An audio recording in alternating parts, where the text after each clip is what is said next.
I apologize.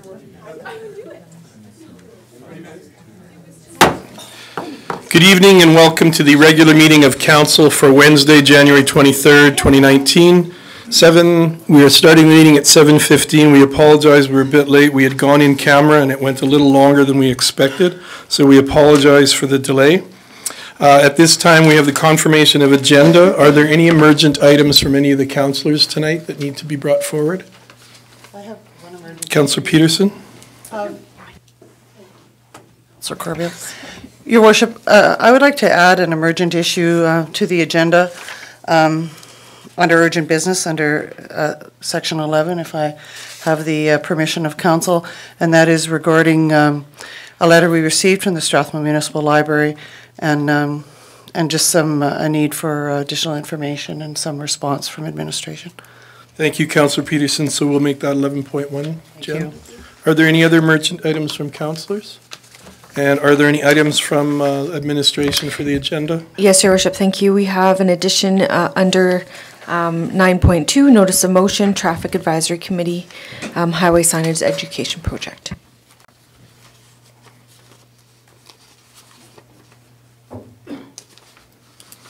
Thank you, Jennifer. So I'm looking for a motion to confirm the agenda as amended. Councillor Peterson, I saw your light on. Sorry. I would move that we accept the agenda for January 23rd, 2019. As amended? As amended, thank you, Councillor Peterson. You've all heard the motion. All in favor?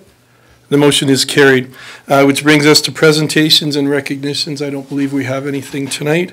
And we move on to item 4, which is delegations. We have 4.1, the Parkinson Association of Alberta.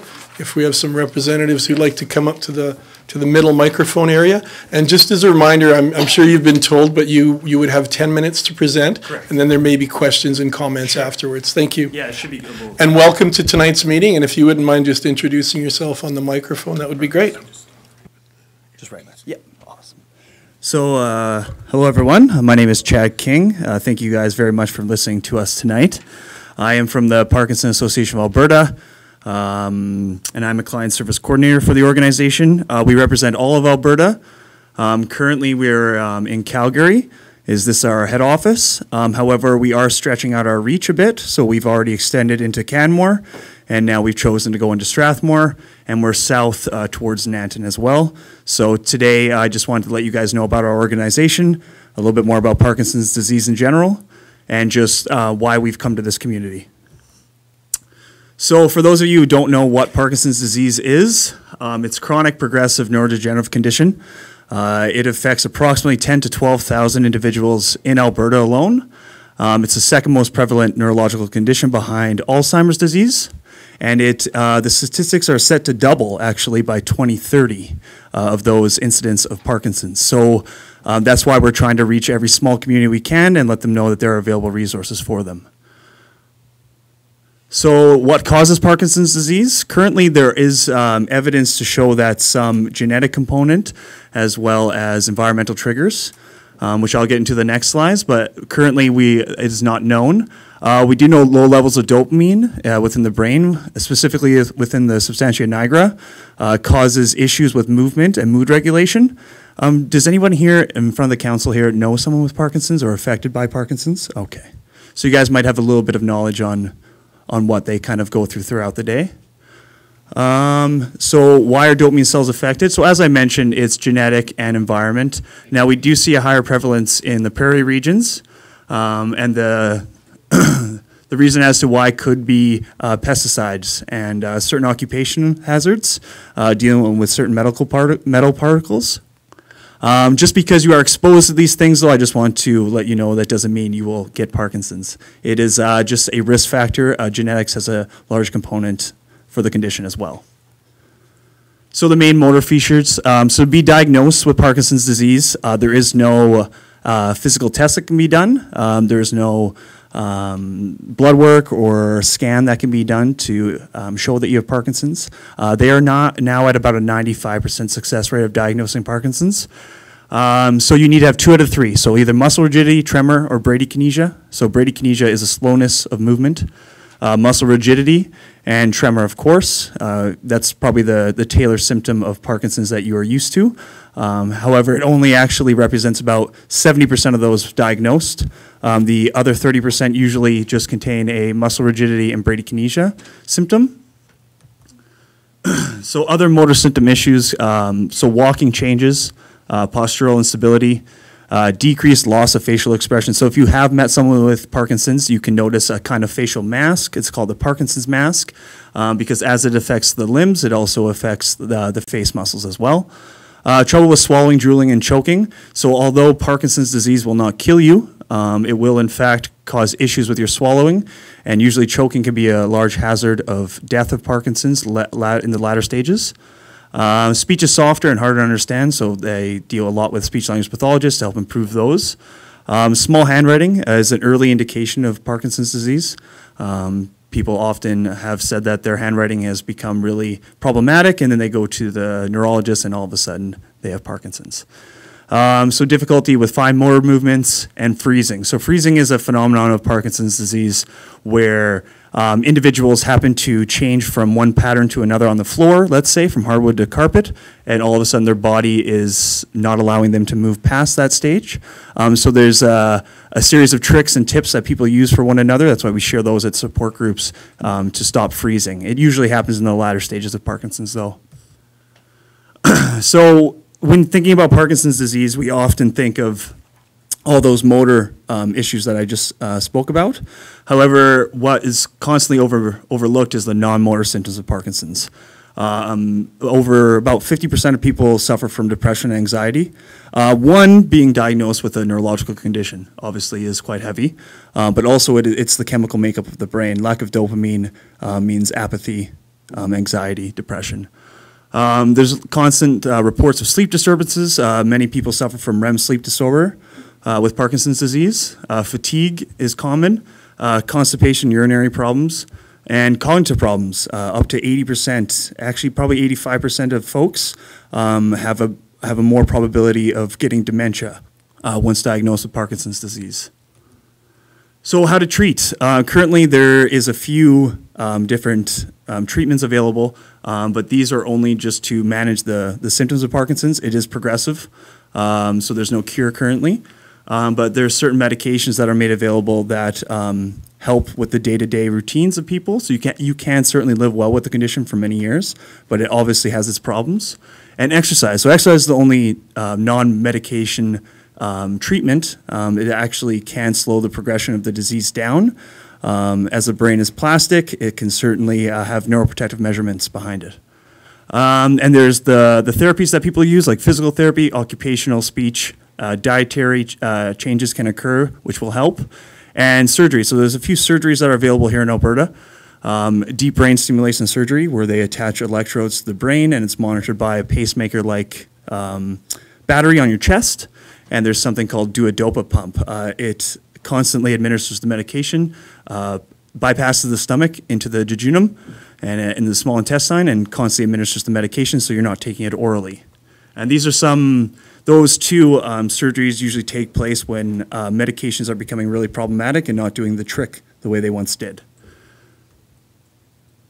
So that's a little bit about Parkinson's disease in general. Now about our association. So Parkinson Alberta is the voice of Albertans and their families living with Parkinson's disease. Our purpose is to ease the burden through advocacy, education, client services, and find a cure through research. So currently right now we participate, I think we're almost at 500,000, but we usually participate about 10 to 11% of our funds to research each year. And our vision is a brighter future for Albertans living with Parkinson's today, a world without Parkinson's tomorrow. So our core services, so we currently do supportive counseling. We can go to the homes of those with Parkinson's disease if they have issues with transportation. We typically do them in our office though as well, or over the phone. We have nearly 50 support groups throughout the province. In this Calgary region alone, we are currently at 12. The Strathmore group that we're beginning next month will be our 13th in the area. We also do information and referrals to community supports, in-services to community awareness programs, PD helpline, peer-to-peer program, and Aware and Care Kits. So Aware and Care Kits is just a simple self-advocacy toolkit because some of our folks historically have had issues with healthcare professionals when they had scheduled or unscheduled visits to the hospital. But I don't need to get too much into that, but we just have certainly some good resources for folks who have Parkinson's. And that's it. Not quite 10 minutes, but That's fine. trying to wrap it up quick. Thank you very much for your presentation. Yeah, thank you. And are there any questions or comments from councillors tonight? Oh, I thought you were lighting up. Councillor Corbeil. Thank you, Your Worship. I do have a quick question. Sure. Because when you were talking about like the handwriting, is that how early is that triggered? Like, is that even months before, or is that only when you had contract the disease, or well, I shouldn't say contract, but Yeah, so you know what I mean? So Parkinson's is very gradual, Right. And I would say most people notice a couple things before. Many people actually suffer depression prior, because obviously dopamine is being depleted. But until you show a symptom of Parkinson's, it's until about 80% of the dopamine in your brain has the cells have died. So that's about the time maybe handwriting begins. But you've always kind of had Parkinson's prior. But the diagnosis is tricky because there's no true test that can be done. So typically when that handwriting presents, or maybe loss of smell is very common for Parkinson's, is there's dopaminergic receptor sites on the back of your nose as well. So these kind of things show Parkinson's early. So But it doesn't usually it's a show, like, lack of way- a swing. So it's or not even something like minor. way early, like in childhood, where they would have like No. a small little writing. No, just not checking. not that. Yeah, there are some very, very rare forms of juvenile checking. Parkinson's, but not as common. You just see some little writing. Anyway, thank you very Yeah. much. Yeah. Thank you, Councillor Corbeil. Councillor Peterson. I just have two quick questions. Sure. You mentioned the levodopa. Levodopa, Does it cause heart fibrosis? I remember reading about that recently. Oh, I haven't read anything about that Yeah, myself yet, yeah, but yeah. I haven't heard any issues, no.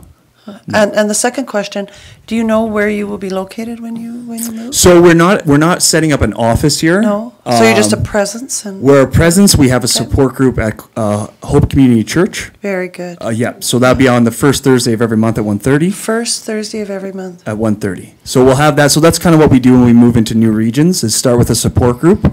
When there's enough individuals that we could see a benefit from for supporting the community, like even that's like inviting Chestermere, so we were there today, inviting all the smaller communities outside of Strathmore. And then when the numbers get higher, that's when we start doing exercise programs in the community like we've done in Cochrane, or we do cognitive classes or educational presentations and things like that. And you're a nonprofit? We're a nonprofit. We're completely supported by donors, yeah. I think it'd be wonderful if you sent this to our communication department, especially for your first meeting. And Sure. put it on our town website, and I know we have councillors and mayor that have very active Facebook pages. Yeah, Be yeah. very helpful. Be happy to, yeah. We certainly know that getting services can be challenging for people with Parkinson's, so we're just trying to Absolutely. reach every community we can and hopefully make it work for folks. Thank you for coming. I Yeah. really thank you for Yeah, coming thank to you. our community. Thank you, Councillor Peterson. Deputy Mayor Bauer. Thank you, Your Worship. I'd just like to welcome you to our community chat. Thank you. And ask how many people do you anticipate coming to your first support group? Oh, so we actually had a couple from this community express interest in starting something here. So right now, we're not really sure how much we're going to anticipate just yet. We were on the radio earlier today, so hopefully that kind of gets people going, maybe checking out our website and calling us. But typically, to run a group that's worth the company to travel is typically about 8 to start a group, and some of our groups are up to 30, 40. So it really all depends what the community has available for those. Yeah. Thank you very much. Yeah, thank you. Thank you, Chad, and welcome to our community. We're glad you're able to be here, and we wish you well with starting the group, and hopefully it'll help a lot of people. I know it will. So thank you very much. Thank you very much, everyone. Appreciate it. Thank you, and that brings us to item 5, confirmation of minutes. We're looking at the regular council meeting minutes for January 9th, 2019.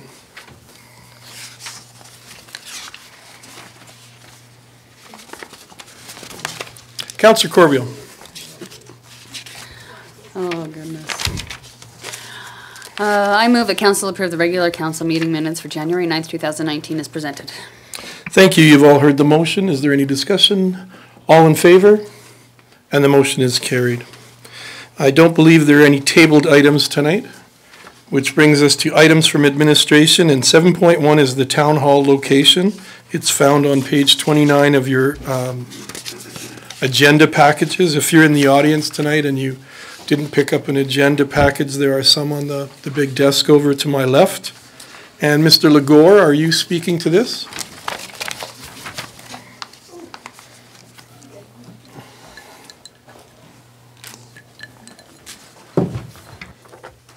Thank you, Mr. Mayor and Council.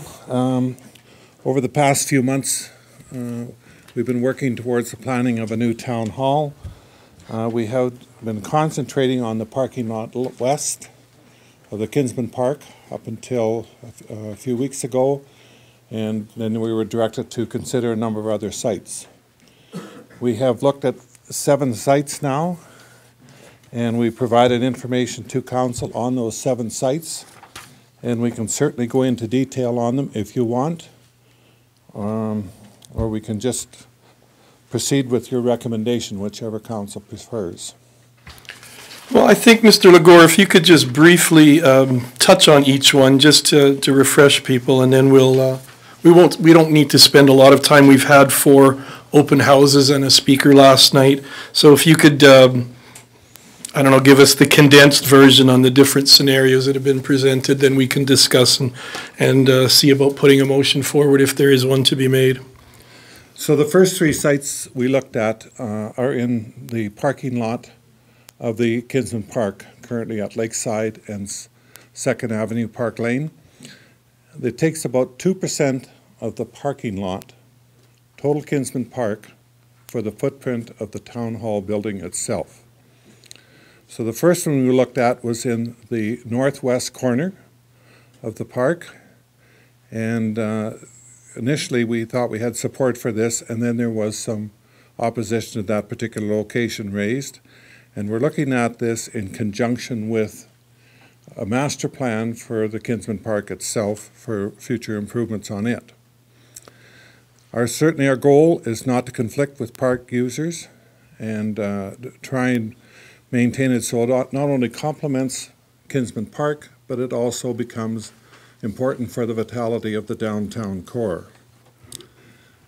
The second one that we looked at was parking lot east, which is immediately east of the west site, adjacent to a vacant lot that resides between the Kinsman Park parking lot and the High Hole gas station.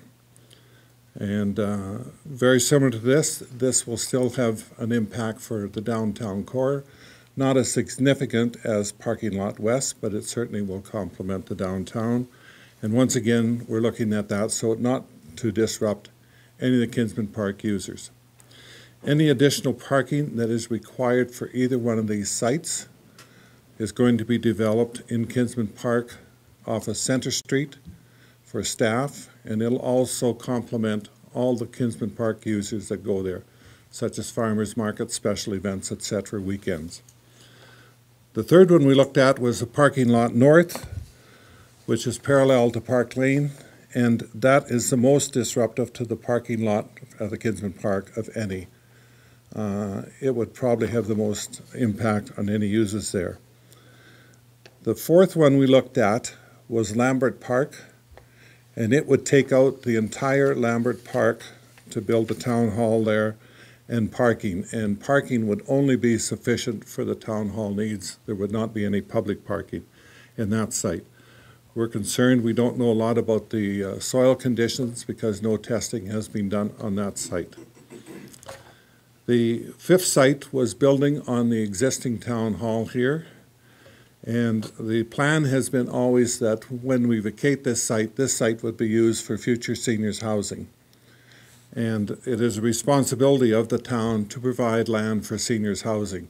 So if you were to build on this site, you would have to acquire land somewhere else to build seniors housing. So that was a big deterrent to this. And by building here, it does nothing to support the vitality of your downtown core. The sixth site is the vacant lot between the Kinsman Park parking lot and the High Hole gas bar. And this land was previously owned by the town, has been sold, and then has been resold or changed hands anyway.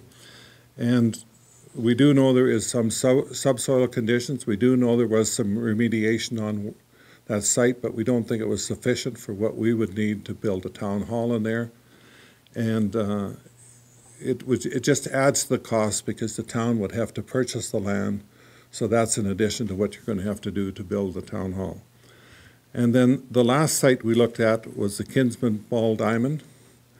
And to look at the Kinsman Ball Diamond, you're not only taking a ball diamond, an amenity out of the Kinsman Park, you're going to be probably putting the Reds out of the season for a couple seasons anyway with the loss of that diamond by the time you get a new one built. And that adds to costs as well because you have to acquire land to build a new ball diamond. So that's the 7 scenarios that we looked at. Mr. Mayor, we've provided the specific cost details of the 7 options to council that are unique to each of them. And with that, we're prepared to answer any questions that you might have. Thank you, Mr. Legore. Councillor Cox. I'm ready to make a motion, Your Worship. Okay, you could put a motion on the floor and then we could continue discussion then too that way. Thank you. Councillor Cox, sorry. I move that council approve scenario 2, Kinsman Park Lot East, as the new site for the town office. Thank you. You've all heard the motion. Is there discussion or comments? Councillor Sobel. Thank you, Your Worship. And I do have comments, and I'm going to apologize in advance for the length of these. It's a complicated issue, and it's one I believe was worth some comment. So there are many issues pertaining to a decision to build a new town hall. Two of the important questions to ask in this regard is why and where. Dealing with the why portion, I believe council and administration have demonstrated a legitimate and urgent need for a new building. That's evident to me because so few, perhaps 2 or 3 persons, have been heard suggesting that it's not needed. There's been overwhelming support for the council to proceed with a new building, and I thank our citizens for their understanding and support in this regard. The big question, quite clearly, has become where, and this conversation has been taking place amongst this and previous councils for many, many years. About 7 years ago, a previous mayor and a minority of council members urged that Kinsman Lake be looked at as a possible site. I was quite honestly very much against this concept. In defense of my position, however, I believed that the building would be destined for somewhere in the middle of the park, and I wanted no part of that. My position at that time was that the building being discussed should be located on this same location that we presently sit on. It's important, I believe, to explain why my opinions changed. First, this administration brought to council the concept of placing the new town hall on top of an existing parking lot in the north end of Kinsman Park. These lands have already been opened to a commercial presence, with both Hi-Ho presently there and with lands directly to the west being sold for a commercial/residential complex. 6 or 7 years ago, our downtown was not in the best of shape, with a concerning level of empty buildings. Since that time, considerable infrastructure has occurred. Buildings continue to fill, and our downtown is now one that I'm proud to bring visitors to. The question of whether a downtown is of any value continues to be answered by many municipalities. According to a Canadian Urban Institute study, downtowns throughout North America are making a major contribution to the bottom line of their municipalities. In most cases, downtowns serve as the engine for local economies. They also represent the image and character of a city or town to the rest of the world. Downtowns are unique in that they are typically the only neighborhood that belongs to and is shared by everyone in the region. The concept of establishing a serious anchor in the form of a town hall, which attracts over 100 people a day to its doors, is and was significant to me. Considerable research exists that emphasizes the importance of an anchor, such as a town hall in the downtown corridor. Perhaps that's why one sees so many in other municipalities. Another huge factor in my change of heart was our responsibility to supply land for a needed new seniors lodge, and more importantly, the Wheatland Housing Management Body's interest in the land presently occupied by the town hall as a possible new location. It's abundantly clear to me that building the new town hall on its present location would require us to find other lands for the seniors lodge at considerable expense to the taxpayers. Over the last few weeks, a multitude of suggestions and comments have been made about where we should build. Financially, the Kinsman Park east end of the parking lot is deemed to be the most economical, in the opinion of our staff, of the 7 locations that have been studied. Although further away from the downtown than the west end location would be, I concede that the east location is more aesthetically pleasing. I remain confused about the strong support from many to erect a building on the privately owned gravel lot directly west of the Hi-Ho. I'm unable to support the significant costs of buying this property and note that this location would be a matter of meters east of my preferred location. I'd also like to comment on the fact that I believe this municipality houses a rather significant silent majority, which is defined as a large number of people who have not expressed an opinion about something. 3 weeks ago, I wrote a blog on my personal Facebook page outlining what I believe to be some of the issues in regards to this project and providing some input as to why I believed the Kinsman Lake parking lot was the correct solution to the dilemma. 1,221 people read my post. Any comments I received were strongly in support of that plan. Not one person provided a negative comment. There's little doubt in my mind that the majority of our residents have no objection to the building of a town hall on the east side of Kinsman Park parking lot.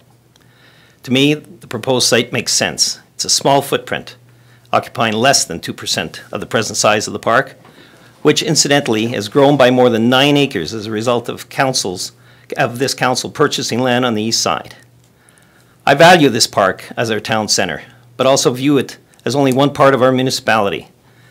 Having a town hall at that location supports our vision for downtown revitalization. It is intended and will add to the enjoyment of Kinsman Park. The project is being funded without a tax hike. Parking is not, in my opinion, an issue. Sufficient parking east of the building will afford parking for those attending the farmers market and for staff parking. Public parking will be available directly east of the building. That should be directly west of the building. Those wishing to attend the downtown area can park in the main parking lot, much like they do now. Rather than a loss of parking, there will actually be additional spaces. At present, there's no other building in Strathmore that could be purchased and be able to accommodate our staff. It's hoped that vacating our present lands will expedite and facilitate the building of a much-needed seniors' lodge. As a council, we must make our decision based on what is best for our community.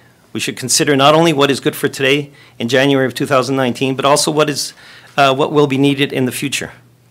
I would love to deal with a solution that everyone was happy with, but conceding that this is not possible, I have to make a decision that is best for our seniors, for our downtown, and for our taxpayers.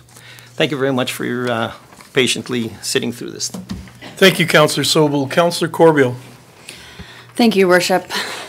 This has been a topic that's been on our minds for a while now. I know we've all felt the stress and pressures and everything else. I have done some serious deliberations. I believe in the ideas of taking this downtown. I wouldn't debate that.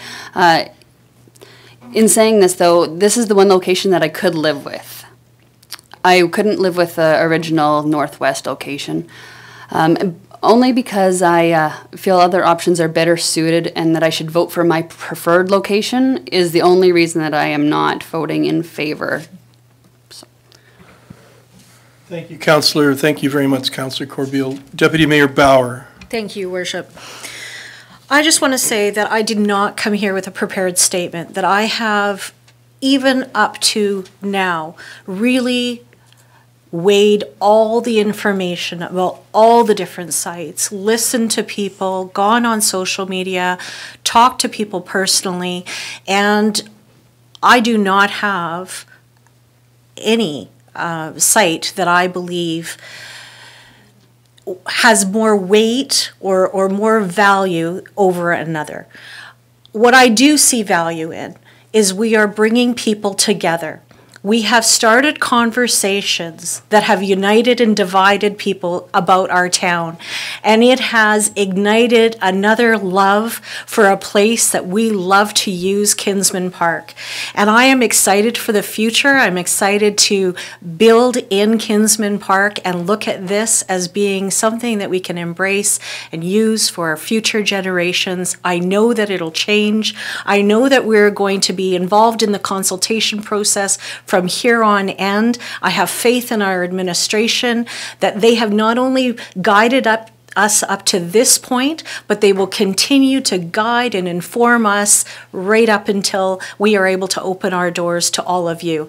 I see this as being not only a building for government, but an opportunity to be an extension of our community and eventually unite us and allow us to celebrate this real gem of that we call Kinsman Park today. So thank you. Thank you, Deputy Mayor Bauer. Are there any other comments? Deputy, Councillor Peterson. Thank you, Your Worship. I just would like to start out by thanking all the community members that brought their passion and their voice to evidence their care for our community. And I am in favor of the motion being brought forward by Councillor Cox. I feel like I've had at least 5 years of consideration, and I am more than prepared to make this happen. And I'm excited that this community has a unique downtown that has been shaped by history and geography and changing economic tides. And I don't think that this decision will do anything except enhance all of those things. And I do believe that it will be a unified decision. I don't think that we are building in Kinsman Park. When I look at the history of the Devonian Foundation making the donation to Kinsman Park in the mid-'80s, late 80s, the town taking over Kinsman Park and carrying on that legacy, we are building a building to revitalize our community and our downtown on a parking lot. And I think that we will be extremely well served, because one of the major factors for me is that having this major center of business in our downtown will make a very compelling reason to keep this lake as pristine as we possibly can, and perhaps even compel us someday. I'm very hopeful that we will be able to divert the stormwater from this pond and make this into a true lake that our whole community will be able to enjoy long after those of us who have talked today will be not here. Thank you, Your Worship. Thank you, Councillor Peterson. Councillor Montgomery. Thank you. Thank you, Your Worship. I just want to echo, I guess, what my fellow councillors have said, in that I do believe that there is value to the community in locating the town office downtown. I think that this is a good thing. I understand that there are members of the public that are against locating where it is being proposed to be located. Through our research, we looked at a number of sites, and we discovered that there really were no perfect sites. There were no sites that had no negatives to them, and they all had various positives to them that did make this a fairly tough decision. And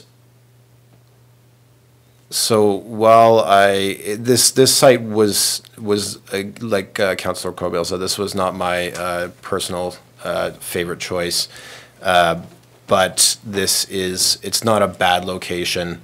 And I think that this locating in this spot will be a benefit to the community and will enhance our downtown. And well, I guess, yeah, so I do support building there. It was not my personal choice or first choice. Thank you, Councillor Montgomery. I quickly jotted down some notes during the end of our in-camera session before we went public, so I'll just quickly go through them. They're not very long. We've had 4 open houses, including a speaker last night, and I've had numerous texts, phone calls, public and private Facebook messages, and I am in support of the compromise site, the Kinsman Park East site, as it is close to where the Kinsman Field would be beneficial.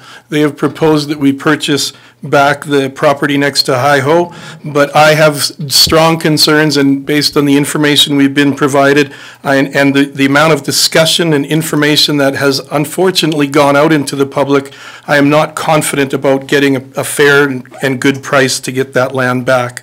So to me, the compromise makes sense. We're only a few meters away from where the kinsmen would like it to be, and I do appreciate and respect the kinsmen. I know what you've put into this community, and I know how important Kinsman Park is to everyone.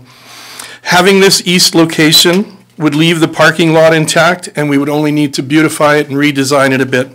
It also leaves the west gateway and the flower garden intact, which I know is important to a lot of people. It's become a very beautiful corner, and that's one of the reasons I've gone away from the northwest corner proposition that we first came up with. The proposed building, again, you've heard it from the other councillors, it will only have about a 2% footprint on the entire park, because again, with Kinsman advice a few years ago, we purchased over 9 acres on the east side to make that park bigger. This compromise spot would also leave the private lot next to the Hi-Ho to be commercial, and that would generate revenue for the town via building permits as well as commercial taxes. Lastly, this compromise east spot allows for the town to donate our current town hall lands for a potential new lodge and hospice. And I think this town and this area, including the county, we have a good partnership, and we are partnering with Wheatland Housing as well as Wheatland County and the Hospice Society. This could be an amazing spot for our seniors and our people who are at end-of-life care. It is close, this property for a seniors lodge and hospice is close to RCMP, almost next door to the health unit, close to 2 restaurants, 2 elementary schools where partnerships could be had to involve young students reading with seniors. Seniors can go across the street and watch kids at play in parking lot in the playground as well. Lastly, this spot for a seniors lodge and hospice would be close to the Trans-Canada Highway in case there's emergency transport that needs to be done to the Peter Lougheed Hospital. So for those reasons, I see this as a package, and the package includes a seniors lodge and a hospice, and it allows us to donate that land and move to a place in the parking lot, Kinsman East. So I am in favor of this. Thank you. So if there's no other discussion, we have a motion on the floor. Do you need to have it heard again? Then all in favor of the motion. Opposed? We have 2 opposed and 5 in favor. The motion is carried.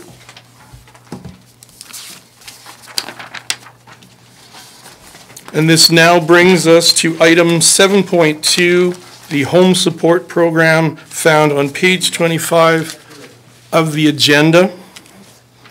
And I believe Linda Bernicki is here tonight as well as Darlene. Welcome.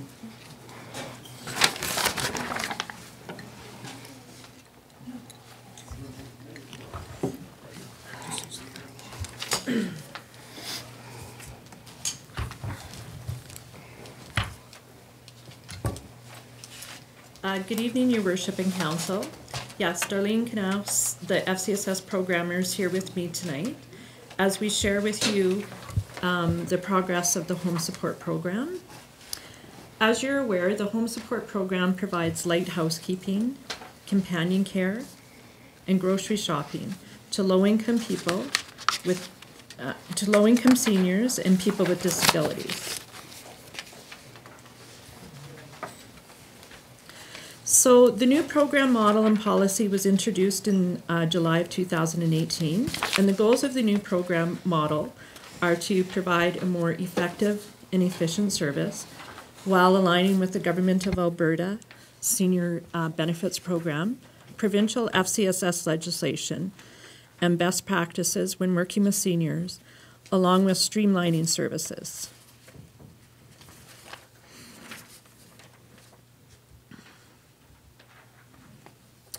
Staff completed 79 full assessments, which has resulted in 25 clients being transitioned off the program due to their income threshold being too high.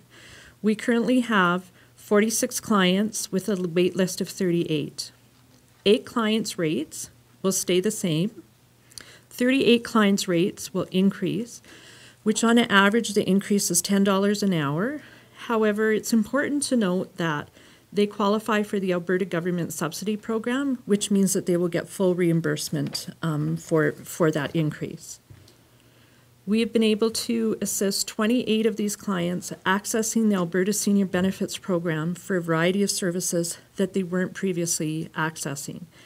Some of these include the direct financial assistance and financial assistance with out-of-pocket prescription expenses, financial assistance with the housekeeping program, expenses, financial expenses that they can use towards a new bed.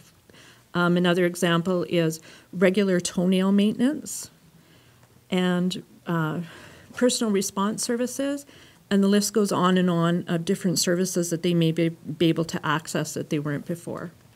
And in addition to that, we were able to assist clients in filing their income tax, apply for their guaranteed income supplement, and aids to daily living.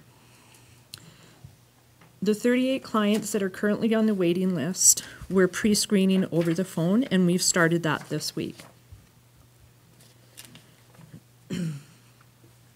Statistics Canada defines the low-income cutoff poverty line as 23,298. 67.5% of our clients fall in that threshold. We have clients for a minimum of making $10,000 up to the $23,290. And those people that are making $10,000, we know when we do the home visits that they're not accessing all the financial services, and so we're helping them streamline that. Unfortunately, the federal and provincial government are almost 9 months in waiting for these financial services to be implemented once you apply. So it's not just they apply and then in a month they get a check. It doesn't work that way. So the provincial government is about 90 days, or is that 3 months? 3 months. And then the federal government is almost up to 6 months sometimes for some of those.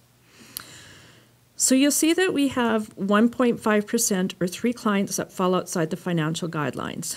That means that their income normally would be too high to receive our service.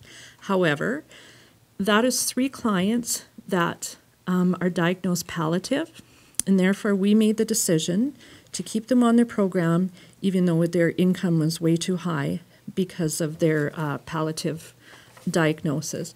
And then in addition to that, we talked to them and their other service providers, and we were able to provide some additional services to those 3 families that are palliative.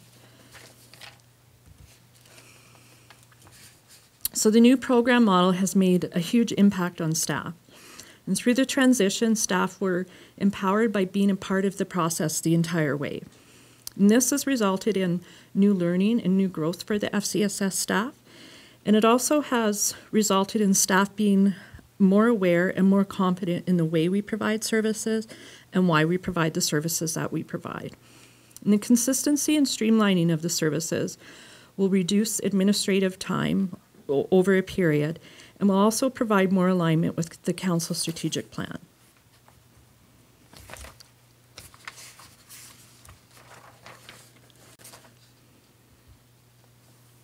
So we'd like to end our presentation by sharing a couple of client stories that have been experienced. And so this is the fun part for me, and this is what gets me excited.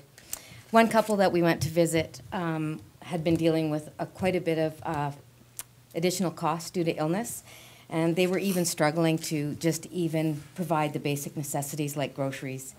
They were not aware that they qualified for the Alberta Seniors Benefit, special needs, and so we were able to help them receive funds back for their medical trips to Calgary, for their prescriptions that they paid above and beyond, housekeeping services.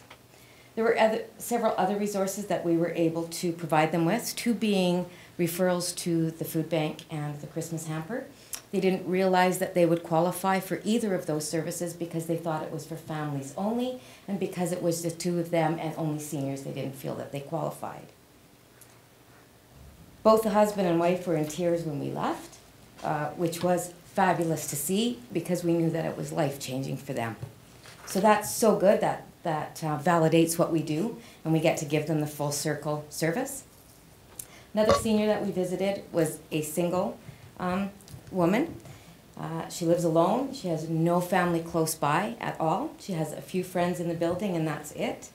Again, we helped her to receive all her financial benefits that she was entitled to, and we also helped her complete the forms because she didn't have anybody to assist her with that, and we set them off and did all of that for her. Again, she had no idea about these additional benefits either. We also suggested that she apply for a Christmas hamper and gave her the information to the food bank. She didn't indeed apply for the Christmas hamper, but the day that she was to go pick it up, she was very ill, so she called to cancel it because she couldn't get it, nor could she find anybody to help go get it for her. So we called upon our Strathmore Fire Department, who gladly went and picked it up. They delivered it, and they helped her put it away. So it was, again, life-changing for her. And one of her comments was, "I have never seen this many groceries in my life."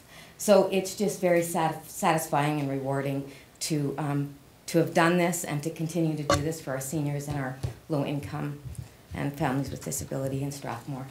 So thank you. And so with that, we'd be happy to answer any questions.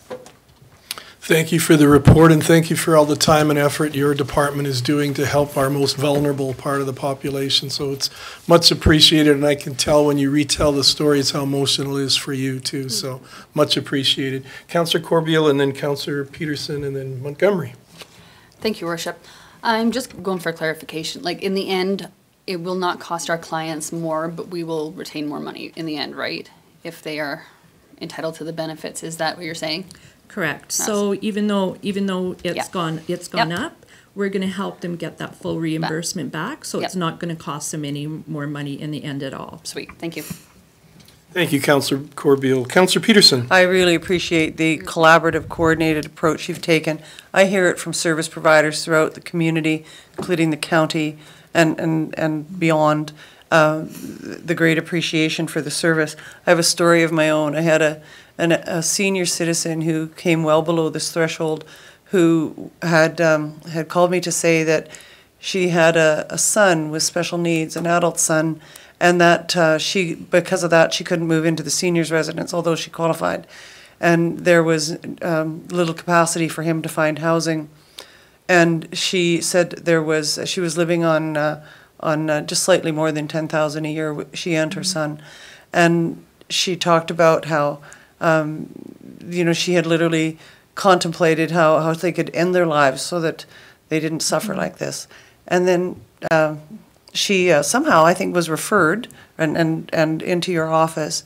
And the call that she made to our family was to say that this had, at the end of her life, she was having a better life than she had in more than in her terms 25 years, and that she knew that she could live out her days in this community, knowing that they would have heat and food in their house because of the service that you've provided.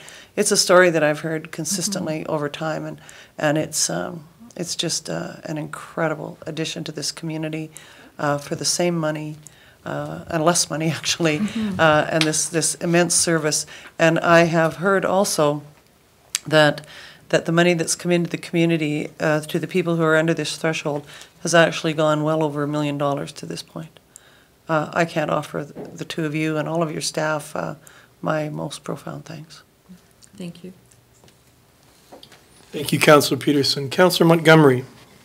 Thank you. I just wanted to thank the staff at FCSS for all of your hard work and for finding efficiencies and ways to save money, but also at the same time providing these important services to the people in our community that need them. And I'm also actually glad that we're bringing in more outside money to help pay for these services. So thank you very much. Thank you, Councillor Montgomery. Jen, are we looking for a motion to, we don't have to as far as information?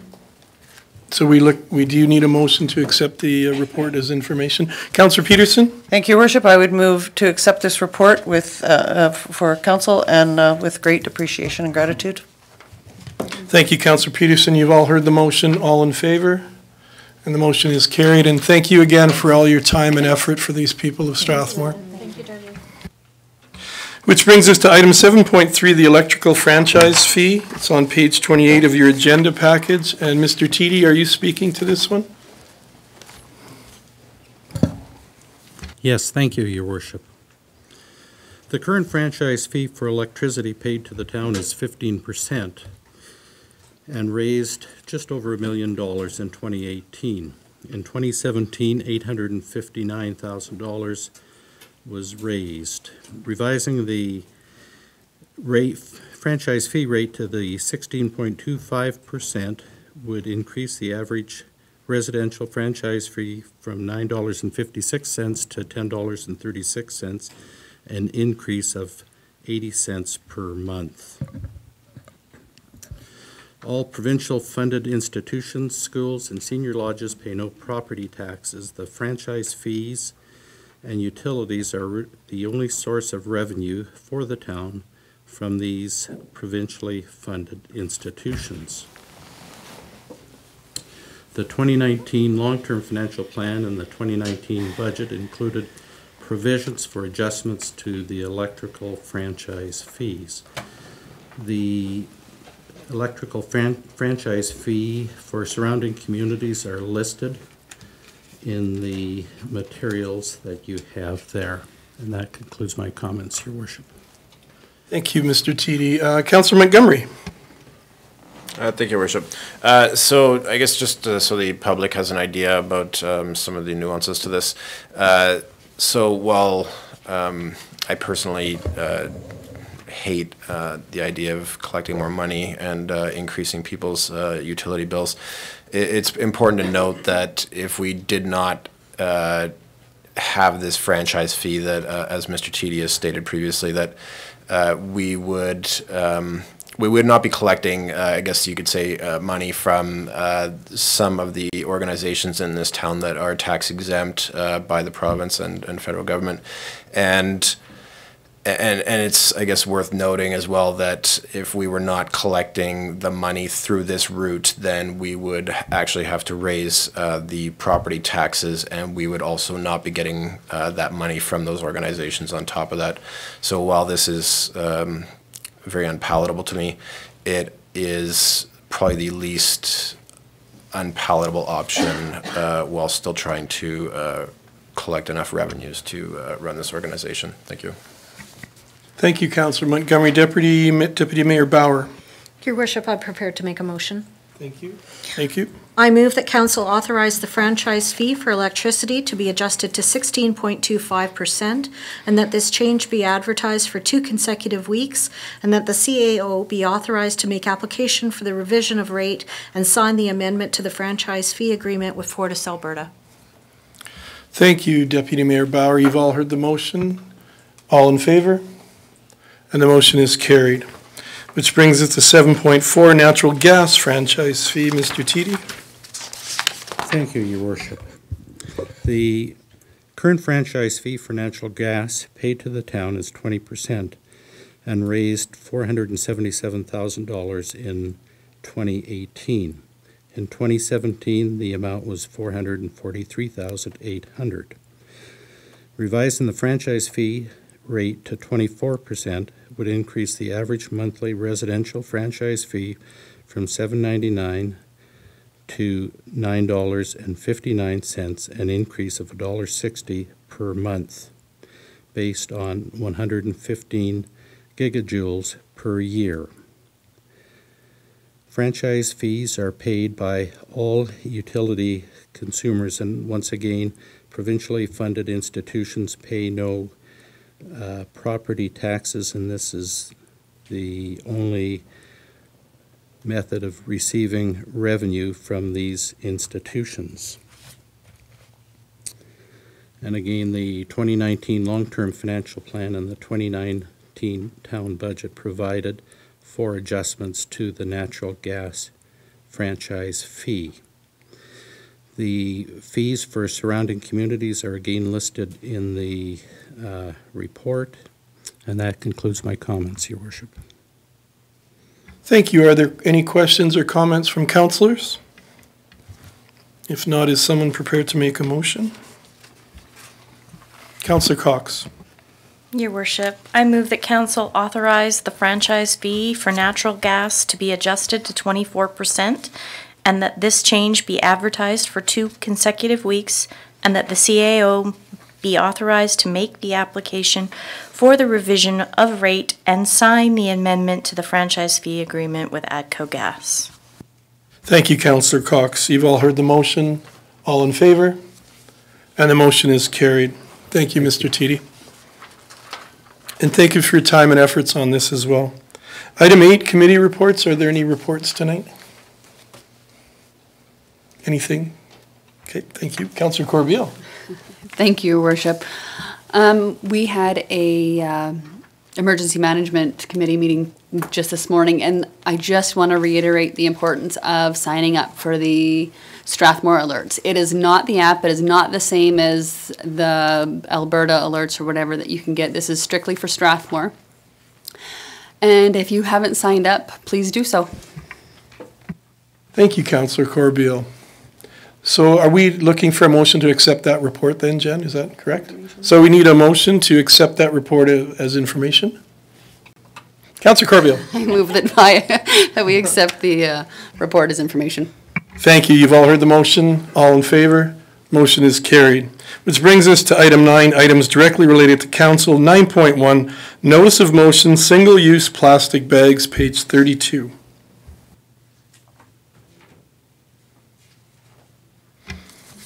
Councillor Montgomery? All right. Hear ye, hear ye. Whereas the town of Strathmore is obliged to lead the community towards environmentally sustainable and responsible practices, and whereas the Strathmore Sustainability Committee has recognized the value in promoting the responsible and limited use of plastic grocery-type bags in our community, be it therefore resolved that council authorizes the member of the Strathmore Sustainability Committee to develop an educational program focused on urging Strathmore businesses to take assertive actions which will reduce the use of plastic bags in the town of Strathmore.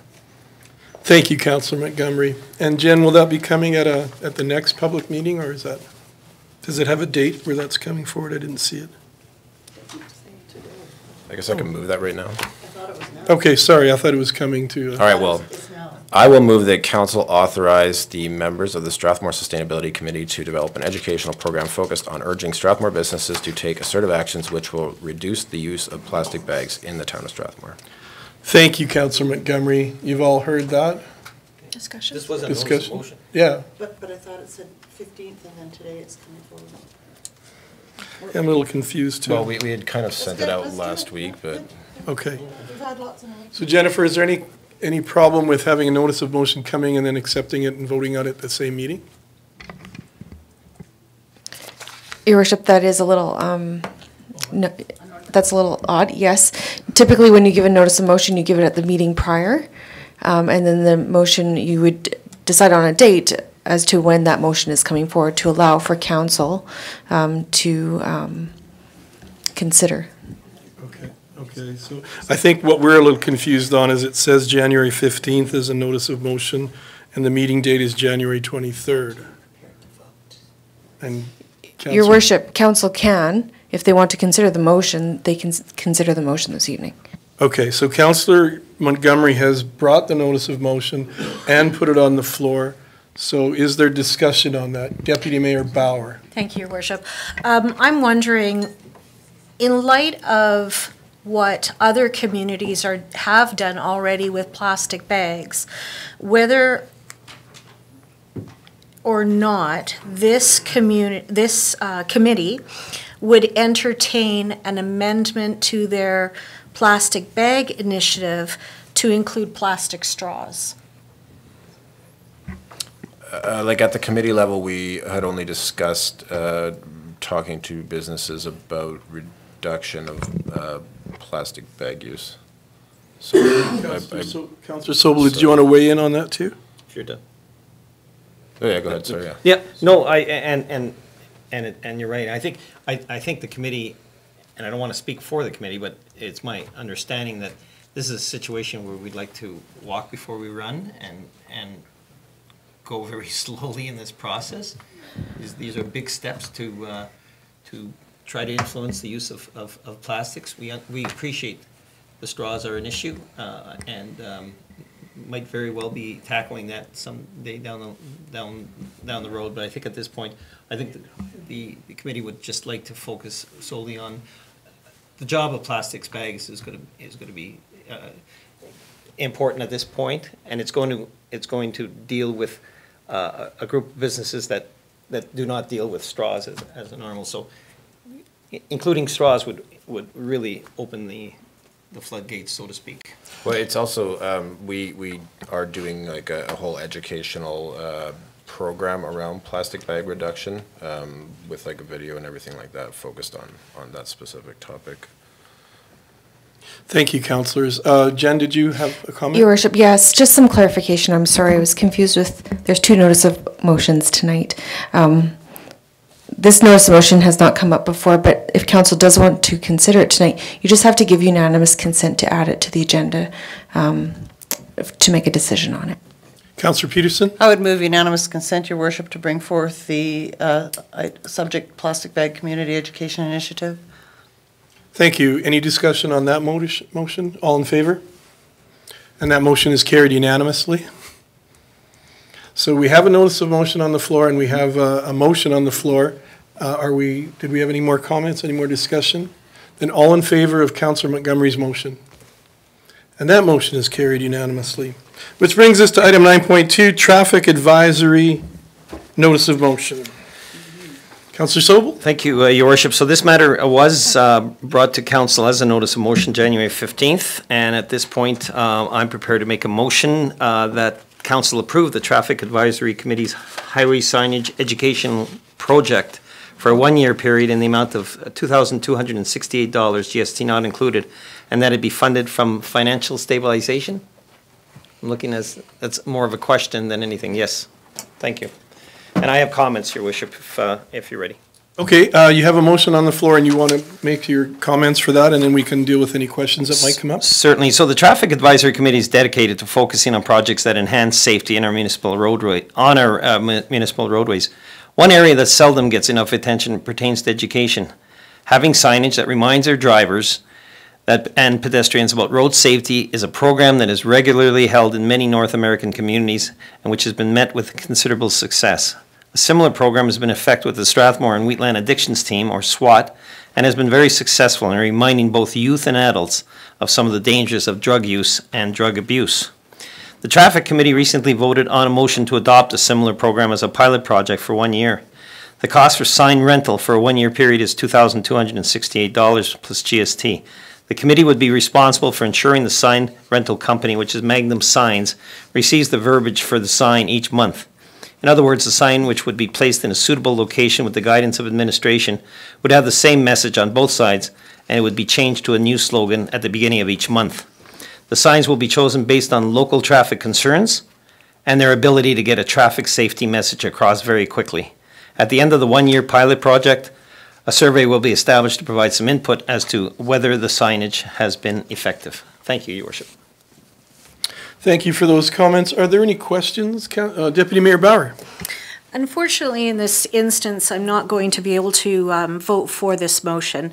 I do not believe that these types of passive signage implementation for education, that there's enough documentation that it actually works within communities. What I would like to see is the money used towards actively engaging the young people, the drivers, the people that are making the mistakes on our roads in some type of education program where they feel like they are engaged and they take away with some value of being able to change their habits. So unfortunately, I think that there are other ways that we could put this money towards more valuable experiences for our public, and that signage education is not something that I can support. Thank you. Thank you, Deputy Mayor Bauer. Did you have comments after? No? Are there any other comments? Councillor Peterson? I think the notice of motion came last time. It's a motion now. So we have a motion on the floor. And I don't believe there's any other discussion or question. I just have. Councillor one thing to Peterson. add. I just know that speaking to the school across the street from me, they are, and they've written letters, council's seen them. They are very much in favor of this, and it's a very, very busy street, and so I can only speak to the one that I live on, and having spoken to the principal there and read her letters to the to the traffic committee, they are very, very supportive of this. Thank you, Councillor Peterson. No other comments? All in favor? And opposed? We have 5 in favor and 2 opposed. The motion is carried. Which brings us to item 10, bylaws. 10.1, bylaw number 19-01, supplementary assessment. And Mr. Cheedy is back for a second engagement tonight. Thank you, Your Worship. Annually, the town must pass a supplementary assessment bylaw to allow for our assessors to assess improvements that are completed during the 2019 year to collect taxation on the improvements. The supplementary taxes collected in 2018 were just over $21,000. And supplementary taxation forms part of the taxation revenue annually for the town, and it's equitable to all property owners. Thank you, Mr. Cheedy. Councillor Sobel and then Councillor Montgomery. That was an error. Oh, Councillor Montgomery. Thank you, Your Worship. Mr. Cheedy, can you give me an idea of, does it cost extra to have the supplementary assessment done? It would not cost anything incrementally other than the forms and postage to send out the assessments. The assessors are in our employ, and part of their time is to provide this service. Okay, thank you. Thank you, Councillor Montgomery. Councillor Cox. Your Worship, I'm prepared to make a motion. Thank you. I move that council give first reading to bylaw number 19-1, supplementary assessment bylaw. Thank you, Councillor Cox. You've all heard the motion. All in favor? The motion is carried. Councillor Peterson. I've moved that council give second reading to bylaw number 19-01, supplementary assessment bylaw. Thank you, Councillor Peterson. You have a motion for a second reading. Is there any discussion on that? All in favor? Motion is carried. Councillor Corbeil. I move that council give unanimous consent to a third and final reading of bylaw number 19-01, supplementary assessment bylaw. Thank you, Councillor Corbeil. You've all heard the motion. All in favor? Motion is carried. Deputy Mayor Bauer, sorry. Thank you, Your Worship. I move that council give third and final reading to bylaw 19-1, supplementary assessment bylaw. Thank you, Deputy Mayor Bauer. You've all heard the motion. All in favor? The motion is carried. And that brings us to item 11, urgent business. 11.1, library letter. Councillor Peterson. Thank you, Your Worship. Earlier today, the reason I brought this up as an urgent bit of business is that earlier today, council received a letter from the chair of the library board expressing both appreciation for council's contribution and some extraordinary disappointment related to the council's decision not to increase funding above the already increased rates to council. So I did have some concerns with some of the numbers that were presented by in that letter, and as that letter is going to the public, I thought that it would be good for council to at least provide a response. And as council noted, we also got a notation, a letter from a public member today saying that she cannot see why town council would not vote to provide a small increase in the amount of $28,000 to our library to maintain its excellence. So I'd just like to say from my own part, having been a librarian and being town council's representative on Marigold Library and having been a representative on the Strathmore Municipal Library, I am extraordinarily grateful for the work that the library carries out. I am also highly conscious of the competing needs in our community and this council's very, very mindful process on how to distribute those monies. We heard from one of those agencies today with regards to that. So I do think that our public deserves a full accounting of what has happened with regards to library. And I don't know if there's anyone here that can speak to that. I know that Mr. Teedy, our Director of Accounting, has provided council with some numbers. And I think that there would be great wisdom in council responding to this in a way that provides a full accounting of everything that this council has done to provide. I would like to say that in Alberta, 98% of people have access to library boards, and on the notation of the Public Library Service Board chart, it does indeed indicate that the average of a community our size is getting $26.68 on a municipal grant funded process. The flawed logic in that is that number is appointed to communities of between 10,000 to 50,000. So incrementally, a community of 50,000 with an assessment like we have is certainly going to make sure that a library is much more prepared to provide services over a longer period of time, in a day and in a week, than we currently can. So we are at the low end of that 10 to 50,000 population, and we are sitting at $19.10. But if we include the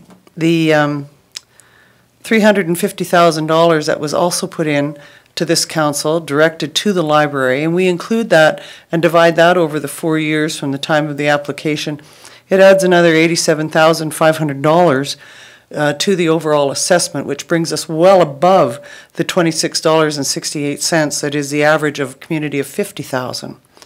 So I know that this library is disappointed, but this community has sacrificed significantly. And in fact, since 2013, there's been an almost $100,000 increase over the 5 years to our library. And I know that in the face of their disappointment that they didn't get the $28,000, but they also did get $80,000 a year over 4 years, or a $350,000 improvement on the backs of taxpayers of this community that I think amply shows our support for them. And I'm disappointed that they've chosen this route, and I think that there are all kinds of other ways that we could work with our public library to enhance services rather than entering into this process. Thank you, Councillor Peterson. Thank you for that. Would you be looking for a letter to come from us to the board? Just wondering, Tracy, this is Director. This is your area, and I'm wondering, in this public meeting and for this purpose, there are two things that I would suggest. One is that there be a provision through our communications department to let our community know what we've put into the library, and I know that you are in an extraordinary position to know all the things beyond that the community has offered to the library, and maybe could provide some elucidation around that.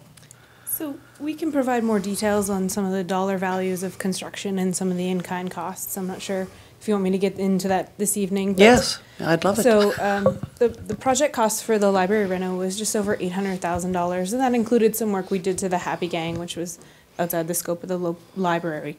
But the project was at a cost of $350,000 to the library, which was just shy of half of the cost, and the cost to the taxpayers was $417,000. In addition to the partnership that we created in that project, the town funded a project manager to manage that project on behalf of our community partners, and we provided free temporary space for the library to limit the interruption to their services, as well as assistance to move, store, and relocate them back into their new space. Do you have costs on that as well? We didn't quantify those costs, but we can do that for you, yes. The other thing we're working on with the library, knowing that they have some financial stresses, is we're working more closely with them through our FCSS department, partnering on more programs which will provide them not financial support, but more resource support. And one program that I can use as an example is they have a great program called the Visiting Libraries. And one of the areas of interest that we want to start through FCSS is now I'm going to forget what the title is, but a similar program where we have volunteers going into seniors' homes to help with isolation and creating more of a social network for people who don't leave their homes or can't leave their homes for whatever reason. And through the great work they're doing with the Visiting Library program, we're going to build on that and support them through our program dollars and our resources with our networks and our programmers. And so we're doing lots of things like that. We have a great working relationship with Rachel, and we have lots more ideas down the road to partner on programs which will help them reduce some of their costs as well. Your Worship? Yes, sorry. I'm sorry, Deputy Mayor Bauer. Thank you, Worship. I sit on the library board as an advisor and was aware because I gave the library the report of how much council had approved for their budget for this year. As soon as they found out that they were only getting a 5% increase, $1 increase for this upcoming year, we needed to cut $9,000 from the budget.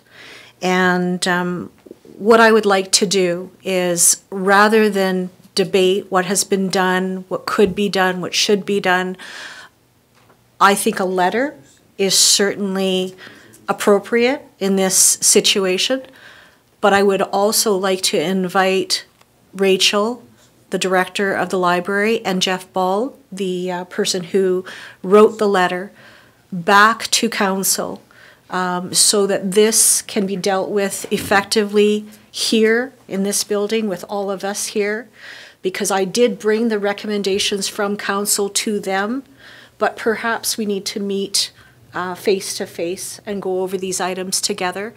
And so I would like to make the suggestion that we bring back the library president as a delegation. Thank you, Deputy Mayor Bauer. Councillor Sobel.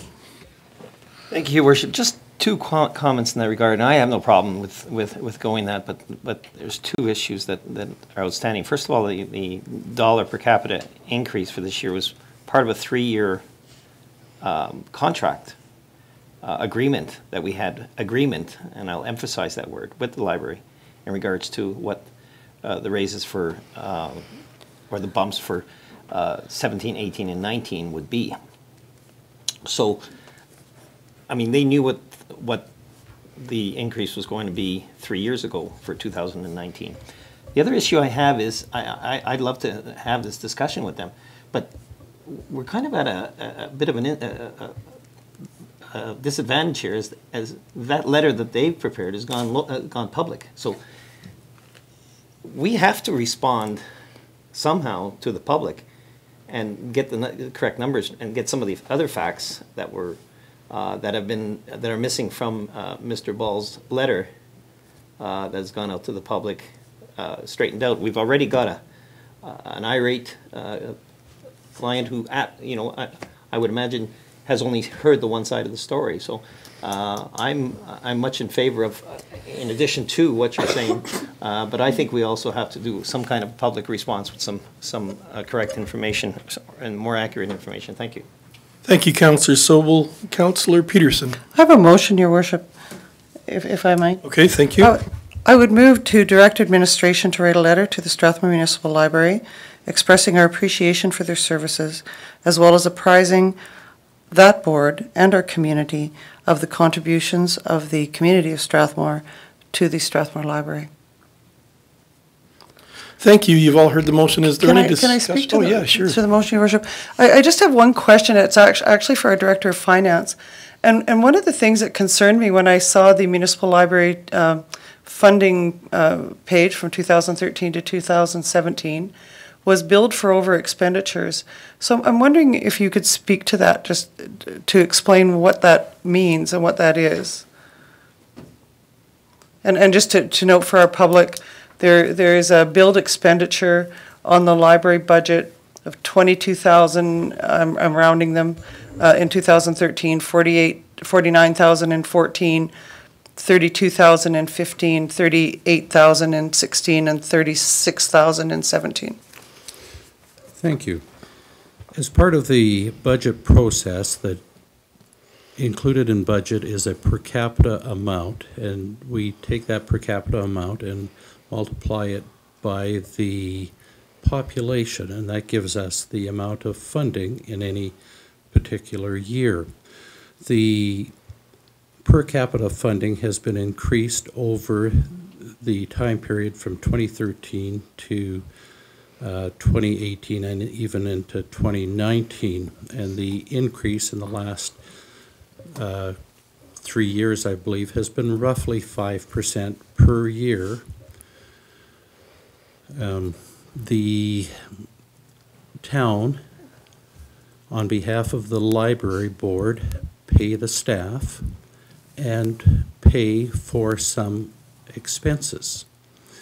Now, the payment for the staff and those expenses in each year has exceeded the per capita grant, and we've billed back the excess expenditure to the library board, and they have paid the over expenditure. And it's similar to what we do with some of our other community partners, the Strathmore Handy Bus being one, where we undertake certain administrative duties on their behalf and make payments and collect revenue in the case of the Handy Bus. And the Handy Bus has paid us back each year as the MOU has called for. And so it's a fair way of doing business with our community partner by setting a budget amount, paying bills on their behalf, and then collecting the over expenditure if there is an over expenditure. If there was an under expenditure, they would receive the balance of that funding as per the funding model. So just to follow up then, where it shows on this spreadsheet, billed as a billed over expenditure, would you characterize this as a normative way of budgeting in terms of? Yes, it limits for the town, it limits the amount of spend that the taxpayer is responsible for. Right. So there was a time, wasn't there, I think before I came on council, when these over expenditures occurred fairly regularly and the town just ate it. That is correct. It was in 2013, I think we started this process of setting a budget amount, and if they exceeded that budget amount, it was on their shoulders. So while our budget is in line in terms of the processes that we use, they are actually going over the budget that they've set. Well, it's the or that we've set that we behalf. have set as far as our agreement with them. Thank you. Thank you. Thank you, Councillor Peterson. So we have a motion on the floor to have to direct admin to send a letter of thanks and express our contributions over the years as well. Any discussion on that? All in favor? And that motion is carried. Item 12, questions between councillors and council statements. Are there any tonight? Your Worship, Deputy Mayor Bauer. may I just go back and make a motion to invite them back as a delegation to respond back to us as a council? Sure. And be available to ask any questions that we may have of them? Okay. So that we can clarify some of these points here rather than in public? Rather than in the media, is what I'm trying to say. Okay, so you have a motion prepared? Was that the motion? The motion is to invite the library board and the director to present to council at the next council meeting. To present their concerns, yes, to present their concerns to council at the next public meeting. Thank you for your motion. Is there any discussion on that? All in favor? And that motion is carried. Item 12 is done, I believe. Item 13, administrative inquiries. Jan, are there any tonight? Okay, so I need a motion to go back in camera. Councillor Corbeil? I move we go back in camera. Thank you for that motion, and all in favor? And we're going in camera at 8:38. And thank you to the public who soldiered on and stayed through the whole meeting.